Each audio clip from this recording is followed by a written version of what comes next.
The June sun beat down, making the air thick and heavy. Dale stood over the propane grill, the scent of burning charcoal mingling with the humid Midwestern afternoon. He flipped hot dogs and brats, charring them just so, a skill honed over decades of family cookouts. Today was Kevin's college graduation party, a big day, a milestone. Dale had spent the morning stringing lights, wiping down the plastic patio furniture, and setting up the cooler with ice. Inside, Carol moved with a practiced efficiency, arranging the potluck dishes that friends and neighbors had started to drop off. Dale could hear her low murmurings through the open sliding door, the occasional clink of stoneware. Their conversations lately had been like that, muted, distant. Practical matters, logistics for the kids, nothing that touched the quiet ache that had settled between them over the past few years. He tried to reach across it some nights, but her eyes held a vacancy, a sort of weary disinterest that made him retreat, shoulders slumped. He noticed her phone was never far from her hand. It buzzed with an almost constant urgency, and she'd often slip away to another room, her voice hushed, her back to him. He didn't ask. He didn't want to know what he already suspected. The silence felt safer somehow. Kevin, their eldest, a tall young man with his mother's sharp eyes, moved among the scattering of early guests. He wore a crisp blue button-down shirt, a gift from his grandmother. Dale watched him, a quiet pride swelling in his chest. Kevin was going places, a chemical engineering degree in hand, a job lined up in St. Louis. He was leaving this town, this life, for something bigger. Dale understood that urge. He just hadn't acted on it himself. Their younger daughters, Sarah and Emily, were still inside, likely bickering over some minor thing. They would emerge soon, bright and boisterous, ready for cake and gifts. The backyard slowly filled with familiar faces, neighbors from down the street, Carol's sister, Linda, Dale's cousin, Tom. The air hummed with polite chatter, the clinking of glasses, and the occasional burst of laughter. It was the picture of a normal, happy Midwestern gathering. Dale almost believed it himself for a few moments as he handed out charred hot dogs and made small talk about the weather. Then Gary walked in. Dale didn't recognize him at first, a man in his late 40s, perhaps early 50s, with a neatly trimmed beard and a sports coat despite the heat. He carried himself with an almost casual arrogance. Gary didn't mingle. He scanned the yard, his eyes settling directly on Dale, who was just handing a plate to old Mrs. Henderson. Dale watched him approach, a prickle of unease starting to spread through him. He'd seen that face before, maybe at the grocery store or passing a car. He couldn't place him. Gary stopped in front of him, a small, knowing smile playing on his lips. He extended a hand. "Dale, isn't it?" he said, his voice smooth, confident. "Gary, we haven't formally met." Dale took his hand, his grip firm despite the growing knot in his stomach. "No, I guess not," he managed, trying to recall where he knew this man from. Gary's eyes held his, a glint of triumph there. Then he leaned in, just slightly, enough for their small circle to hear. "Looks like you won't be needing Carol much longer, Dale," he announced, his voice carrying over the celebratory din like a dropped plate. "She's found herself a reliable man now, someone who knows how to treat her right." The words hung in the air, thick and poisoned. Dale felt the blood drain from his face, leaving a cold, empty sensation. Mrs. Henderson, still holding her plate, gasped, her hand flying to her mouth. Kevin, who had been laughing with his Aunt Beth nearby, froze mid-sentence, his smile vanishing, his eyes wide, fixed on his father and this stranger. The world seemed to tilt, the cheerful sounds of the party receding into a distant hum. Dale's gaze found Carol, standing by the back door, a bowl of potato salad in her hands. Her eyes met Gary's for a fleeting second, a subtle flinch, then a quick, almost imperceptible nod. A silent confirmation. Dale stood there, the weight of the grill tongs suddenly unbearable, his hands still tingling from Gary's firm, self-assured grip. The smell of barbecue smoke now felt acrid, burning his nostrils. He was exposed, cornered, broken, right here in his own backyard, on his son's biggest day. The shame was a physical blow, leaving him gasping for air that wouldn't come. Dale stood over the grill, tongs still in hand, the smell of cooked meat now making his stomach churn. Kevin's face, usually so open and bright, was a mask of disbelief. His eyes woody and wounded, fixed on his father. The festive chatter had died, replaced by a ripple of stunned silence that spread outwards from their small group. Mrs. Henderson fumbled with her plate, her lips pursed in a thin line of judgment. Faces turned, then quickly looked away, caught between morbid curiosity and the urge to flee. Gary, seemingly satisfied with the chaos he had sown, offered Dale one last condescending glance, a flicker of triumph in his eyes. He didn't say another word, simply turned, touched Carol's arm lightly as he passed to the doorway, and walked out of the yard, disappearing through the gate. Carol, still by the back door, didn't move for a long moment. Then slowly, almost imperceptibly, she slipped back inside. The remaining guests began to disperse, a flurry of hurried goodbyes and whispered apologies to Kevin, who remained rooted to the spot, his head bowed. Dale heard Mrs. Henderson murmur, "Such a shame on Kevin's day," as she navigated past him. Each departure felt like another piece of his life being carried away. Dale wanted to tell them to stay, to witness this, but his voice was trapped. He just watched them go, one by one, until only the remnants of the party remained. Deflated balloons, half-eaten food, and the heavy silence of a betrayal too vast for words. Eventually the backyard was empty, save for Dale and the cooling grill. He walked into the house. The kitchen was quiet, the air thick with an unspoken accusation. Carol stood by the sink, her back to him, methodically clearing away plates. She moved with a strange calm, as if this was just another chore on a long list. "Is it true?" Dale asked, his voice flat, devoid of inflection. He didn't need to ask. He'd seen her nod, the subtle confirmation. She turned then, her face pale, her eyes holding that familiar vacancy he'd grown to dread. "Yes," she said, her voice equally flat. "It is." No apology, no explanation, just a stark factual admission. "How long?" he asked, feeling a cold knot tightening in his chest. "A while," she replied, looking past him at the window, as if searching for something in the empty yard. "It started after Emily went to middle school. Things weren't working, Dale. They haven't been for a long time." Dale felt a profound exhaustion settle over him, heavy as a shroud. He thought back, trying to pinpoint the exact moment when the light had begun to dim in their marriage. There wasn't one, not really. Just a slow, gradual fading, like an old photograph left in the sun.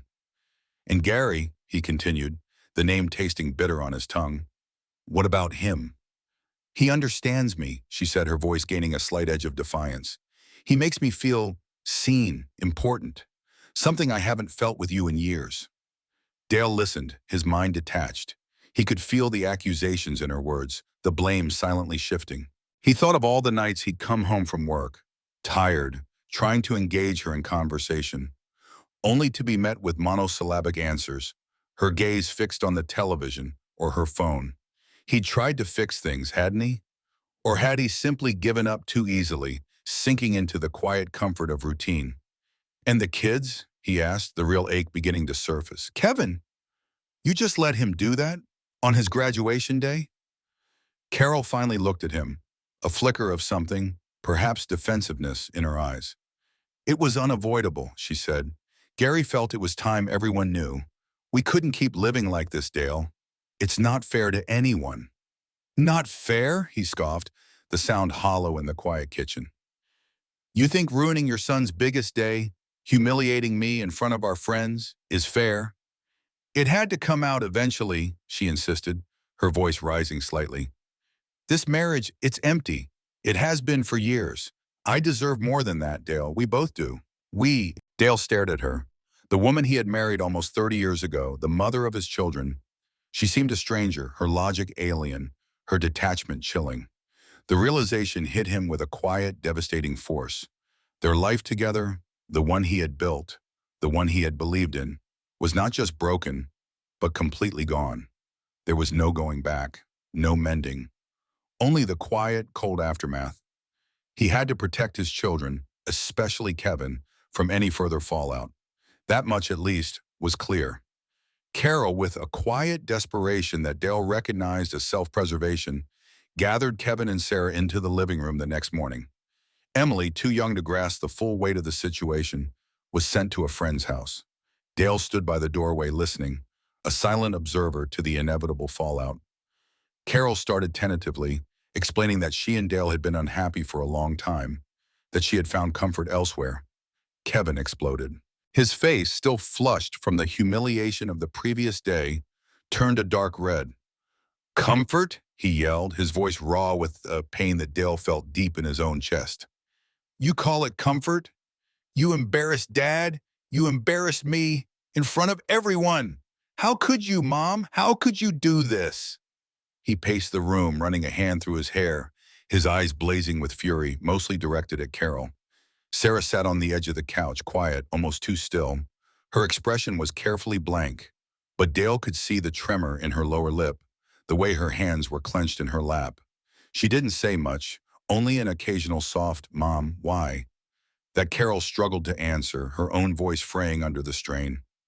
Sarah's world, built on the stable foundation of her parents' marriage, was crumbling, and she seemed to be losing more than just a family dynamic. She was losing her sense of self, her understanding of who she was in this new, fractured reality. Later that day, Dale found Emily in her room coloring. He sat on the edge of her bed, watching her crayon move across the page. "Hey, Em," he said softly, "everything okay?" She looked up, her blue eyes wide. "Mom and Kevin are really mad," she whispered. Dale nodded. "Sometimes adults have problems, kiddo. But I want you to know, no matter what happens, you're my girl, okay? Always. And I love you more than anything." He watched her carefully, making sure the words landed, a small, solid anchor in the storm that was brewing. Kevin, after hours of raging and then retreating into a simmering silence, finally sought out Dale. He found him in the garage, tinkering with a broken lawnmower. "Dad," he started, his voice thick with unshed tears. "Is it true? Everything he said? Mom, with him?" Dale turned, wiping grease from his hands with a rag. He met Kevin's gaze, seeing the raw heartbreak, the confusion. "Yes, son," he admitted, his voice quiet. "It is." Kevin slumped against a workbench, his shoulders shaking. "I don't understand," he whispered. "I just don't understand."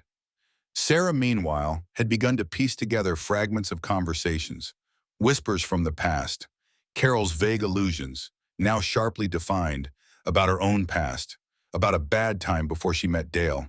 A mistake. Carol, in her desperate attempt to justify her affair, had let slip details about her own difficult past, including a claim of rape, which she said led to Sarah's conception. This twisted the knife further for Sarah, who now grappled with the terrifying thought that her very existence might be rooted in trauma and deception. Her birth story, once simple and loving, became a murky, unsettling narrative.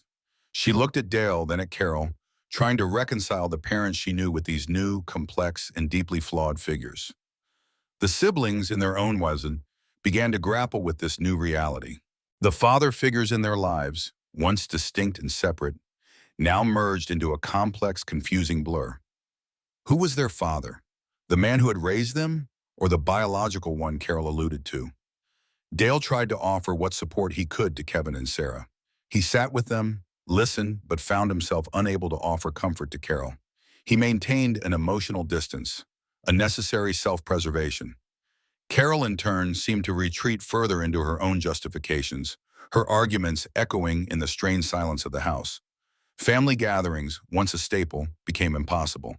Thanksgiving, usually a boisterous affair at their house, was quietly canceled. "It's just too much, Dale," Carol had said, avoiding his eyes. "No one wants to come." Beth, Kevin's wife, tried her best to comfort her husband, but even she seemed unsettled. Her own understanding of family, of marriage, was being rattled. The news, as it always did in a small town, filtered out, changing the dynamic at the service station where Dale worked. Polite nods replaced friendly banter. Eyes lingered a moment too long. Dale found his mind constantly replaying Carol's words, the careful way she had chosen them. He tried to discern genuine remorse from desperate self-preservation, but the two seemed inextricably linked. He watched her trying to find the woman he had married, but she was gone, replaced by a stranger. Kevin, meanwhile, began to withdraw, feeling the immense weight of a secret life he never knew, a betrayal that touched his very foundations. Sarah felt a profound sense of loss, a history suddenly erased, her memories tainted by this new disturbing truth. A few weeks after the party, a quiet restlessness settled over Dale. He found himself thinking about Gary, not just as the man who had shattered his world, but as the man he had once known. There was a need for understanding, a quiet compulsion to connect the dots. He started by revisiting old memories, the casual encounters, the shared jokes at the service station. Then, almost without conscious decision, he found himself driving by Gary's old house, a neat ranch-style place on the west side of town. The for sale sign was still out front. Gary had died 6 months ago suddenly of a heart attack. A stroke of cruel irony, Dale thought, that the man who broke his family was already gone, unreachable. One afternoon, Dale drove out to the cemetery. The late summer air was still and warm. He walked among the headstones, feeling the heavy silence, until he found it, Gary's grave. A simple marker, granite with his name and dates. Dale stood there for a long time, the only sound the distant hum of traffic. He felt no anger, just a profound sense of loss and confusion. What kind of man had Gary truly been? A few days later, he ran into Linda, Gary's widow, at the local hardware store. She was in the paint aisle looking at swatches of beige. "Dale," she said, a polite, sad smile on her face. "How are you doing? Things must be tough losing Gary like that." Her pleasantries, offered with genuine sympathy, felt like a cruel joke, twisting in Dale's gut. He mumbled something about keeping busy, holding his gaze steady, a thin veneer of normalcy. He watched her, a woman who had also been betrayed, unknowingly. The words rose to his lips, the truth begging to be set free, but he swallowed them down. What good would it do to inflict the same pain, the same shattering of reality upon her? She deserved her peace, however false. Carol, in the strained, stilted conversations that now made up their interactions, occasionally spoke of Gary. "He was so charming, Dale," she'd say almost wistfully. "Always knew what to say, but he could be manipulative too. He got what he wanted." Dale listened, trying to decipher the nuances in her voice. Was it genuine regret for Gary's nature, or an attempt to soften her own culpability? He recalled Gary's easy confidence, his way of making everyone feel like his best friend. And then he remembered Carol's vague rape claim, the one she'd mentioned to Sarah about Sarah's conception. The story felt less and less plausible, given what he knew of Gary and the way Carol spoke of him now. Kevin and Sarah, in their own quiet ways, had begun their own investigation. Dale saw them on the computer, whispering or pausing at the mention of Gary's name in conversation. They were looking for answers, trying to understand their biological roots, the man who was both a ghost and a present wound. Dale felt haunted by the ghost of a friendship, now a specter of betrayal. He remembered fishing trips to Lake Erie, poker nights in his garage, the easy camaraderie they once shared. Now those memories were tainted, twisted into something ugly. Whispers about his and Carol's impending divorce had begun to spread through their tight-knit community. He felt an increasing sense of isolation, burdened by his secret knowledge, the truth he carried alone. The service station, once a place of familiar, routine, and friendly faces, now felt like a solitary fortress. He'd nod, make small talk, but inside he was locked away, guarding the raw wound of his life. He tried to gauge Carol's true feelings for Gary. Was it a deep love, a passion that had withered from their marriage, or simply a desperate grasp at feeling alive again? Her eyes, when she spoke of Gary, sometimes held a distant, yearning quality. The children's questions about Gary grew more pointed, forcing Dale to walk a delicate line.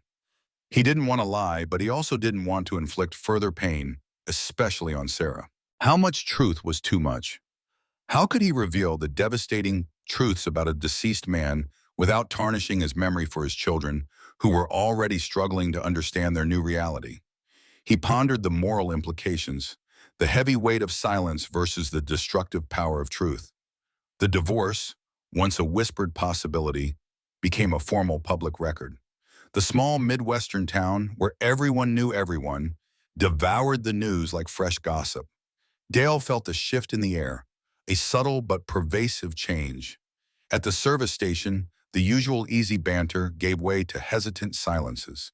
Some customers offered mumbled sympathies, their eyes clouded with pity. Others, often older women, gave him tight-lipped nods, their judgment clear without a single word. He felt like he was living under a microscope, every move scrutinized, every interaction weighted with unspoken assumptions. The legal fees began to mount, thick envelopes arriving weekly, each bill a punch to the gut. His finances, carefully managed over decades, were suddenly stretched thin, the numbers on his bank statement dwindling with alarming speed. Carol, through her lawyer, wasted no time. She demanded a significant share of the business, the service station he'd built from the ground up, along with a substantial portion of their marital assets. Savings, his pension, even the house. The idea of selling the station, his life's work, a place that held the sweat of his labor and the last vestiges of his identity, was a bitter pill. He spent nights staring at the ceiling, picturing a for sale sign hanging over his garage, the thought a cold knot in his stomach. Arguments with Carol became more frequent, more contentious. They met in the living room, a neutral ground that now felt like a battle zone, discussing the division of their life together. "I deserve this, Dale," she'd say, her voice firm, unwavering. "I put in the years. I raised the kids. You wouldn't have anything without me." Dale would counter, listing his hours, the risks he'd taken, the sacrifices he'd made. But her words, delivered with a chilling certainty, felt like an insurmountable wall. He watched his pension, his carefully accumulated nest egg, being chipped away. The strain rippled through the family. Kevin, usually so focused, started getting warnings at his new engineering job. "He's distracted, Beth," he'd told his wife. "Missing deadlines. They said I need to get my head straight." Sarah, already fragile, retreated further into herself.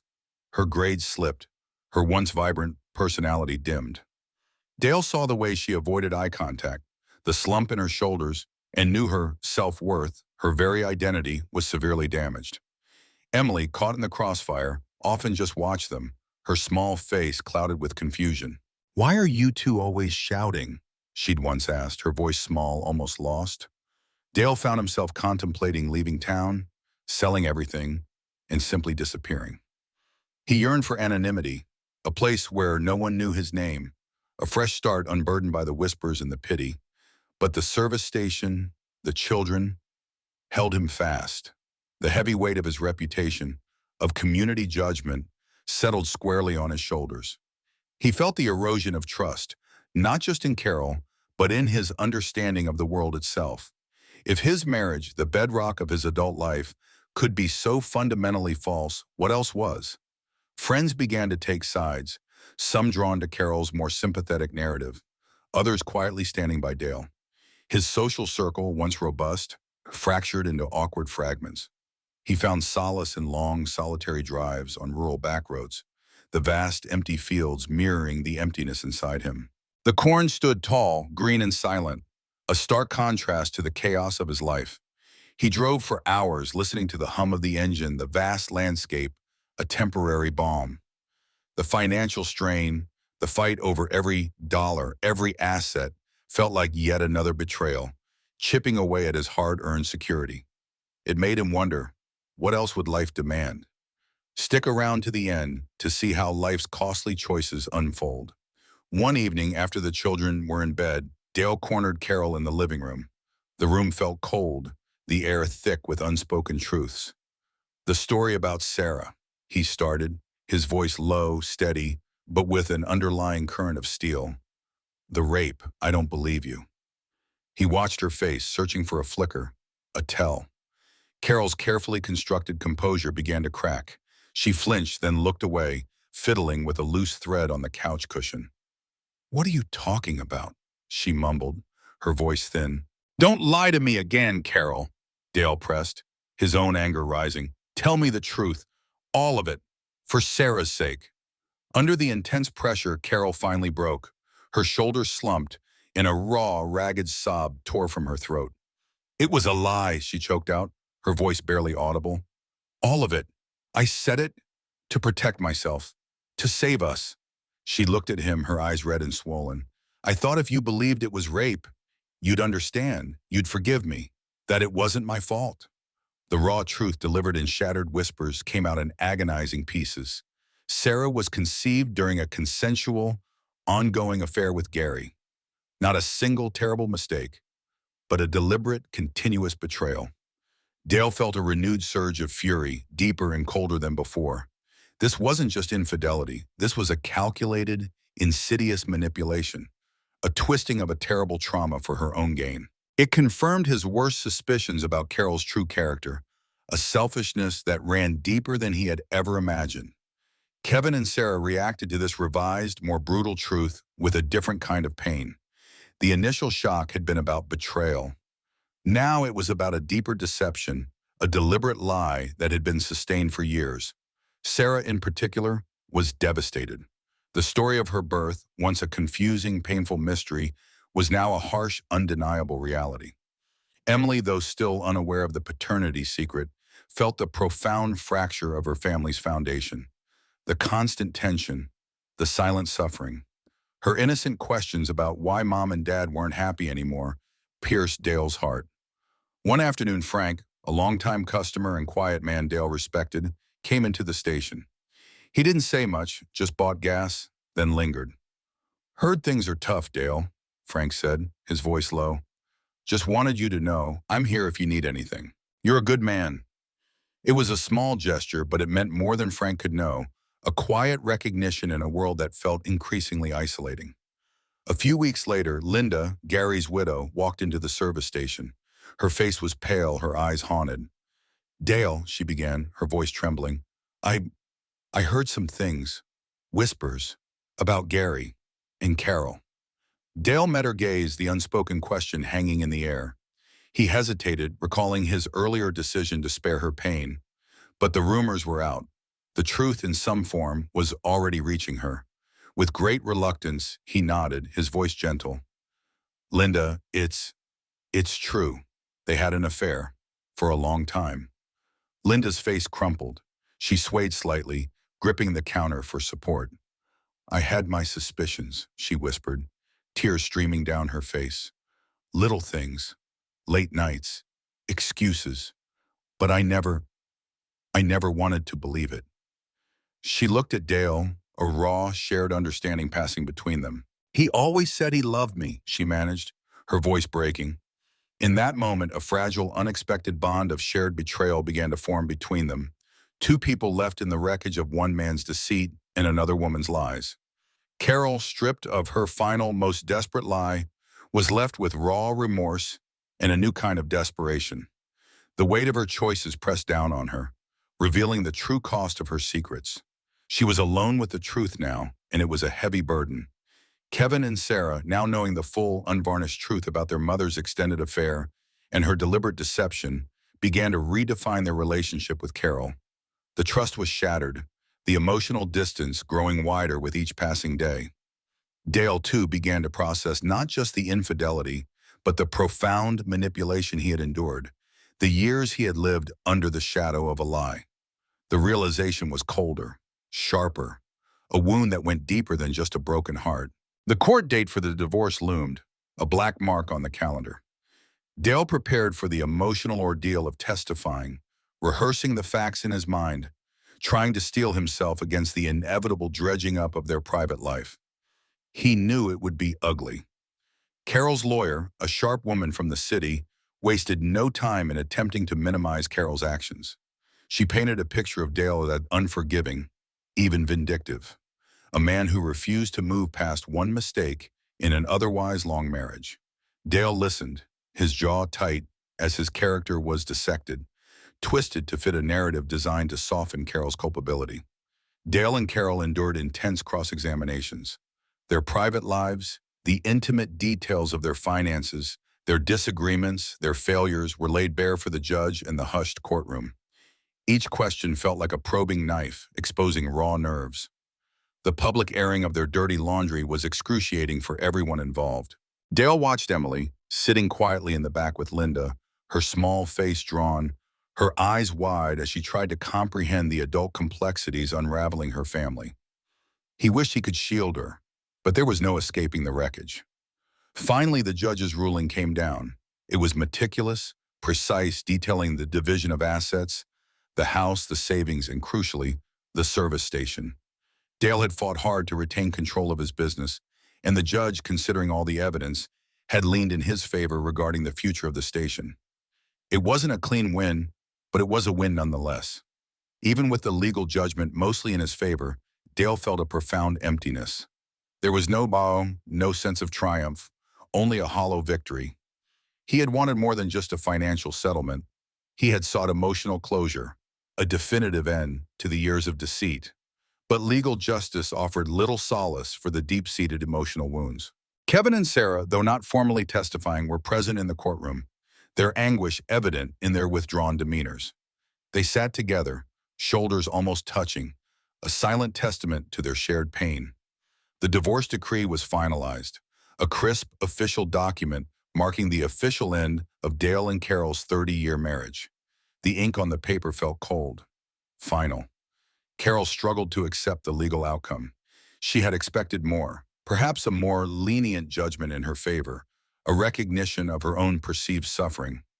She left the courtroom looking defeated, profoundly alone, the weight of paying the price now palpable on her slumped shoulders. The financial settlement, while allowing Dale to keep the service station, meant a leaner budget, forcing adjustments to his plans for upgrades and future investments. He'd have to work harder, smarter, to rebuild. A few days after the final decree, Kevin confronted Carol directly. Dale heard their raised voices from the garage, the muffled sounds of a painful, necessary conversation. "How could you lie to us for so long, Mom?" Kevin's voice, sharp with accusation, pierced the walls. "About everything. It wasn't just Dad you betrayed." Sarah, meanwhile, found herself unable to forgive Carol. The chasm between mother and daughter, opened by the initial revelation, had only widened with the deeper truth of the deception. She rarely spoke to her mother now, her silence a heavy, constant reproach. Dale observed it all, feeling the ripple effects, the irreversible damage. Legal justice might have sorted out the property, but it offered little remedy for the emotional wounds that festered, unhealed. The price of Carol's choices, he realized, was not just financial. It was the slow, agonizing erosion of her family, piece by painful piece. With the divorce finalized, Dale began the slow, arduous process of restructuring his life. The house felt too big, too empty. He focused his energy on the service station, pouring hours into small improvements, new shelving, a fresh coat of paint. He spent evenings with Emily, helping her with homework, or simply listening to her stories about school, finding a quiet purpose in being a constant in her fractured world. He also found a new solitary hobby, woodworking.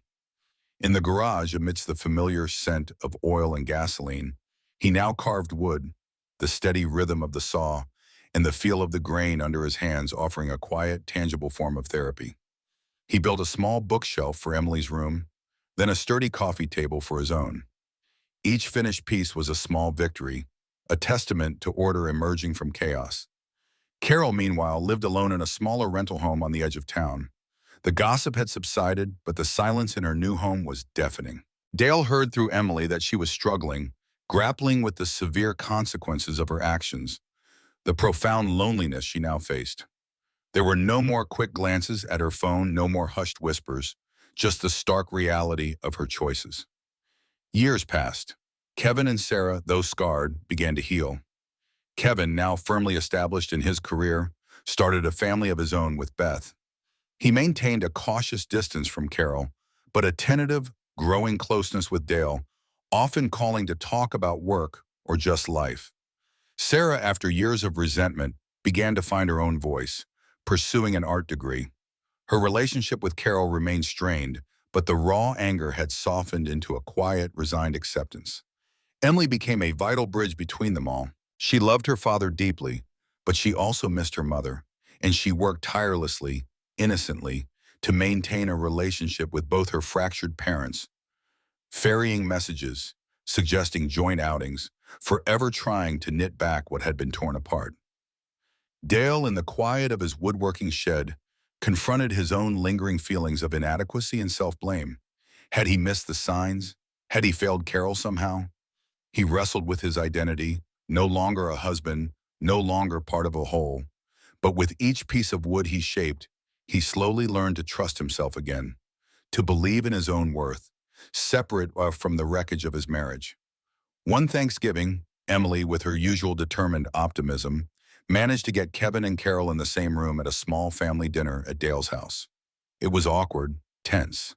But after the meal, Kevin, perhaps moved by Emily's gentle persistence, or simply by the passage of time, found Carol in the kitchen. Dale overheard snippets. "It was hard, Mom," Kevin said, his voice softer than Dale had heard in years. "But I guess we all make mistakes." It wasn't full forgiveness, but it was a quiet, unexpected moment of acceptance, a tentative step towards understanding. Dale slowly found a semblance of peace. The past was still there, a shadow, but it no longer defined his present. He learned to live with it, carrying the lessons without being consumed by the bitterness. Linda, Gary's widow, continued to be a presence in Dale's life, a friend forged in shared betrayal. They met for coffee sometimes, or talked across the fence. She shared her own journey of grappling with Gary's deceit, how she had come to terms with the man he truly was, and found her own path to closure, moving on with her life. The service station, amidst all the turmoil, remained a steady, reliable anchor. It was his, unequivocally, a symbol of his resilience. Dale continued to run it, his hands busy, his mind often drifting to bigger questions about what morality truly meant in the aftermath of such complex betrayals. There were no easy answers, just the quiet, persistent work of living. Years later, the grandchildren, initially shielded, eventually learned parts of the family history, softened by time and the love of their parents. Dale would watch them play in the backyard, vibrant and full of life, and reflect on the nature of love, loss, and the enduring human spirit that, despite everything, found a way to carry on. Several years had passed since the divorce. The sharp edges of betrayal had blunted. The raw wounds now scars. The family dynamics had irrevocably shifted, settling into a new, altered rhythm. Dale's service station business thrived. He'd put in the extra hours, reinvested wisely, and the garage stood as a quiet testament to his resilience and steady work ethic. The for sale sign was a distant memory. He ran a good, honest business, and the community, having witnessed his quiet perseverance, responded with loyalty. Kevin and Sarah had established their own stable lives. Kevin, with his growing family, was a regional manager, his life in St. Louis a busy, full one. Sarah, a successful graphic designer, had moved closer, finding work in a nearby city. They maintained a complex but functional relationship with Dale and Carol. Holidays were often split or carefully coordinated to avoid direct conflict. But the children, now adults, navigated the emotional landscape with a maturity born of hard experience. They called Dale often, sought his advice, and brought their children to visit him at the station, filling the air with the joyful noise of the next generation. Emily, now a young woman on the cusp of college, continued to be a source of strength, connection, and grace for both her parents. She moved between their homes with an ease that Dale admired, always finding a way to bridge the unspoken distances, a living embodiment of the love that transcended the brokenness. Dale had found a new, quiet companionship with Linda. Their relationship was born not from passion, but from shared experience, mutual respect, and a deep understanding of the wounds inflicted by Gary's deceit.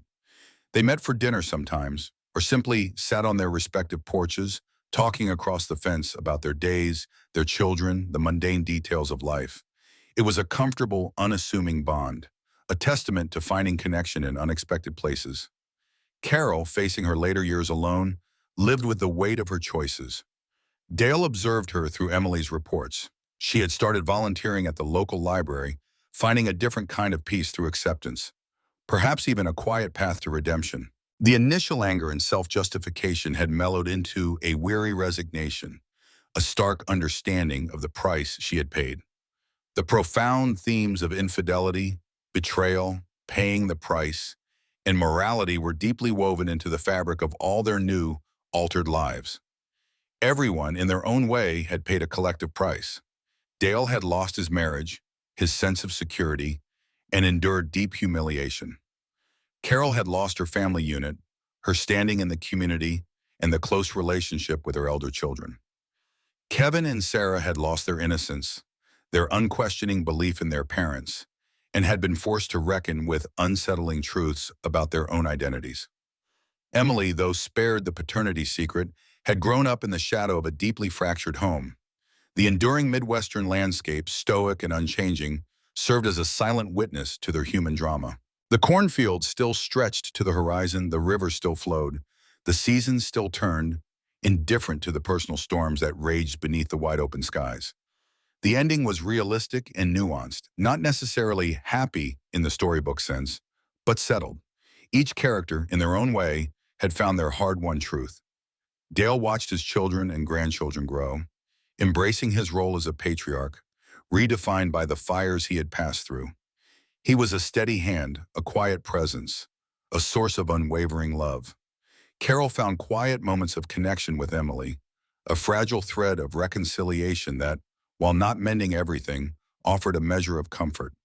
The lessons learned were etched deep, shaping future generations, teaching them about the complexities of human choices, the fragility of trust, and the resilience required to navigate a flawed world. Dale found a quiet contentment in the rhythm of his daily life, a hard-earned peace that had come at a great cost.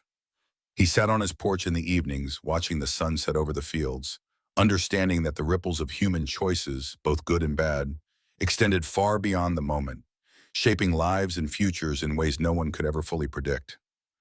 Dale continued his steadfast routine at the service station, the familiar hum of engines and the scent of oil, a constant grounding presence.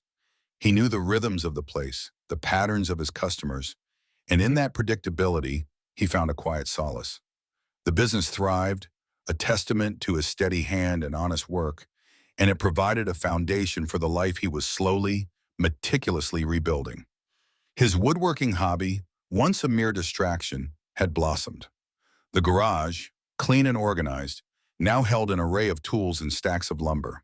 He moved with purpose, shaping cedar into chests, oak into sturdy frames. He had built new chairs for his kitchen table, a strong, simple bed frame for Emily's room, and even a robust doghouse for Kevin's family.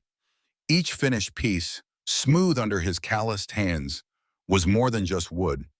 It was a physical manifestation of order and stability he was creating for himself. Linda and Dale's companionship had deepened over these years. Their relationship was a quiet understanding, a shared history of separate but parallel pains. They didn't need grand gestures or passionate declarations. Instead, they found comfort in a shared cup of coffee on her porch, discussing the growth of their gardens, the local news, or sometimes cautiously, the lingering echoes of their past.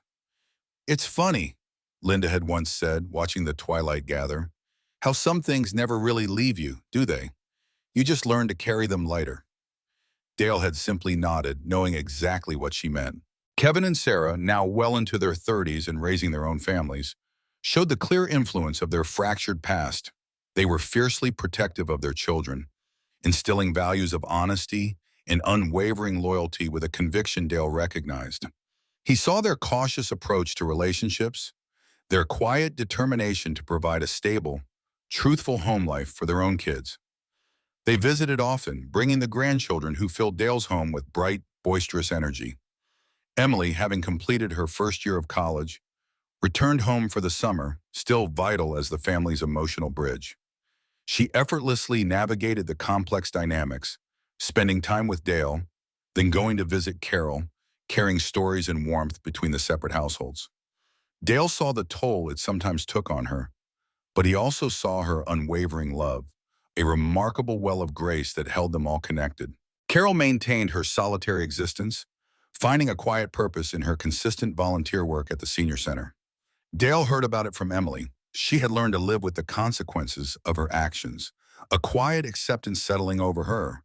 She would make subtle gestures, like the small, handcrafted ceramic dish she had sent to Emily for her dorm room, or the carefully chosen book. They were not grand attempts at reconciliation, but quiet, almost apologetic reachings out, a delicate thread she tried to maintain with her children. The grandchildren, growing older, often spent weekends with Dale. They were curious as children are and sometimes asked about Grandma Carol. Dale would answer simply, honestly, but without judgment, explaining that families sometimes lived in different houses, but love remained. He found himself reflecting more deeply on the nature of enduring love, not just the romantic kind, but the love for his children, his grandchildren, the quiet affection for Linda, and the lasting scars of betrayal that shaped it all. The town's memory of the divorce had faded into respectful quiet. The gossip had long since run its course, and Dale's reputation as a fair, hard-working man remained solid, perhaps even strengthened by his quiet perseverance. He drew immense strength from the quiet rhythm of his meticulously reconstructed life. He understood that true forgiveness was not a single event, but a gradual, deeply personal, and often incomplete process. It wasn't about forgetting, but about learning to live with the memory without letting it poison the present. He appreciated the small, authentic joys that now filled his days. A well-cooked meal, the laughter of his grandchildren, the smooth feel of a finished piece of wood. The Midwestern ethos of quiet perseverance and resilience, the belief in simply getting on with things, continued to shape his journey. Dale's independence continued to grow, a quiet satisfaction settling over him. He found that running his own household, making his own decisions, and being accountable only to himself brought a certain peace he hadn't realized was missing. His days were full, balanced between the demanding rhythm of the service station and the quiet, creative solitude of his woodworking shop. He found profound pride in his children's accomplishments. Kevin, a steady presence, was excelling at work and raising two polite, bright children. Sarah, with her artistic eye, had found her niche, living a life that was distinctly her own, fiercely independent. Both of them, in their own ways, were thriving, building families and lives marked by an emphasis on open communication and deep loyalty. Linda remained a confidant, a safe harbor for shared reflections on life's ongoing complexities. Their conversations often touched on the enduring impact of their past, on Gary's actions and Carol's choices, but without bitterness or judgment. It was simply the landscape of their lives, a shared understanding that ran deep. "We all just do the best we can, I suppose," Linda had mused one evening, a sentiment Dale had come to accept as a fundamental truth. Dale observed Carol's continued efforts at quiet atonement through her community work. Emily, visiting her often, would report on Carol's dedication to the senior center, her involvement in church groups. Dale acknowledged her difficult journey towards self-acceptance, recognizing that her path, though different from his, was no less arduous. Kevin, now a father himself, with the added perspective that parenthood brings, found new dimensions to the idea of forgiveness. He began to subtly reach out to Carol more often, phone calls that lasted longer, visits that felt less strained. He understood, perhaps, the complexities of human frailty in a way he couldn't have as a younger man. Sarah, still more guarded, maintained her emotional distance, but the outright hostility had long since faded, replaced by a quiet, almost melancholic acceptance. She kept her boundaries firm, but without overt anger. Emily, now a college graduate, pursued a career in social work, a path Dale recognized as being deeply influenced by her own experiences. She moved with an innate empathy, a desire to understand and help others navigate their own fractured worlds, a testament to her resilience and the strength of her character. The grandchildren, growing and full of life, brought an uncomplicated joy to Dale's world.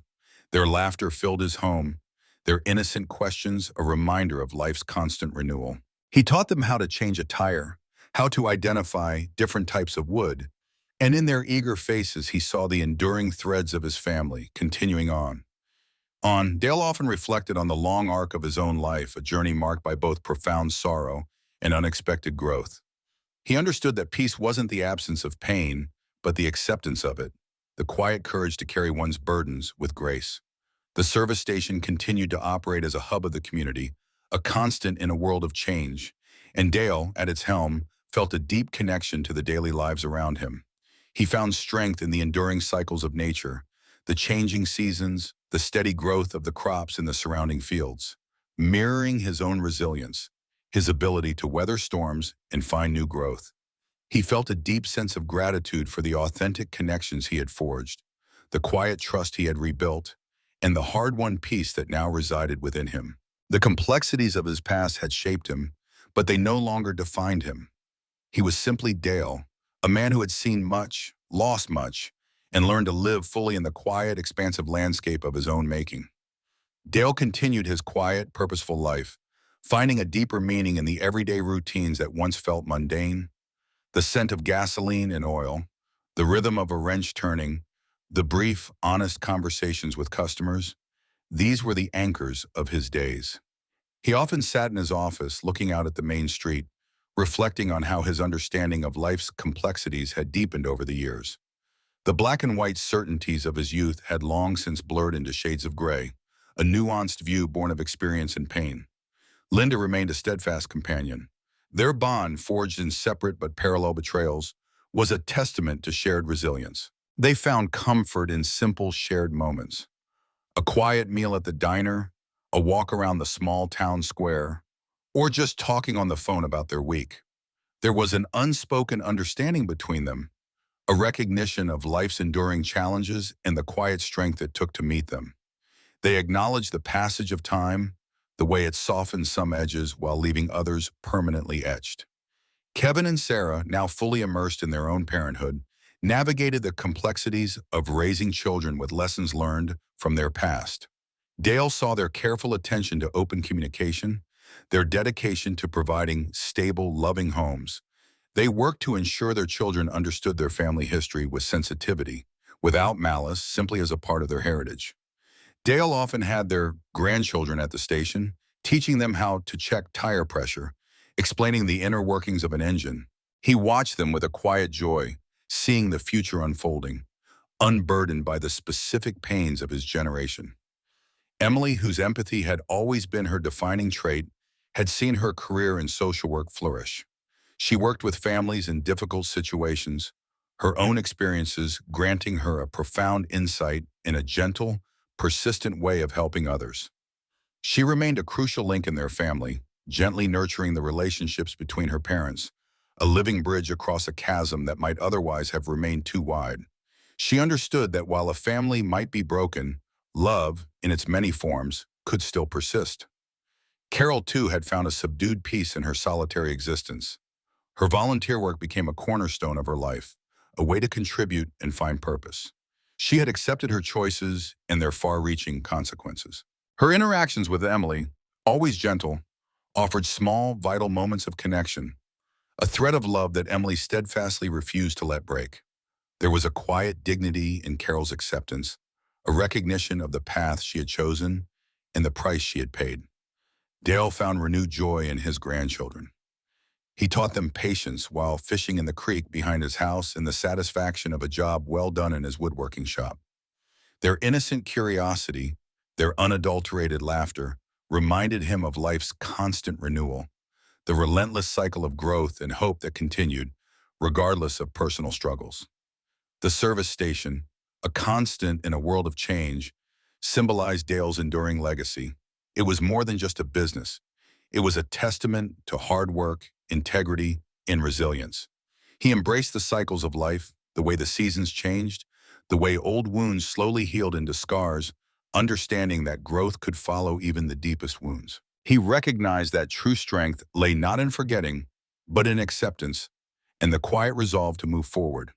His life was now a rich mosaic of hard-won peace and authentic connections, a testament to the enduring human spirit in the face of profound adversity. Dale had learned that while some chapters end in heartbreak, new ones can still begin, filled with a different kind of light.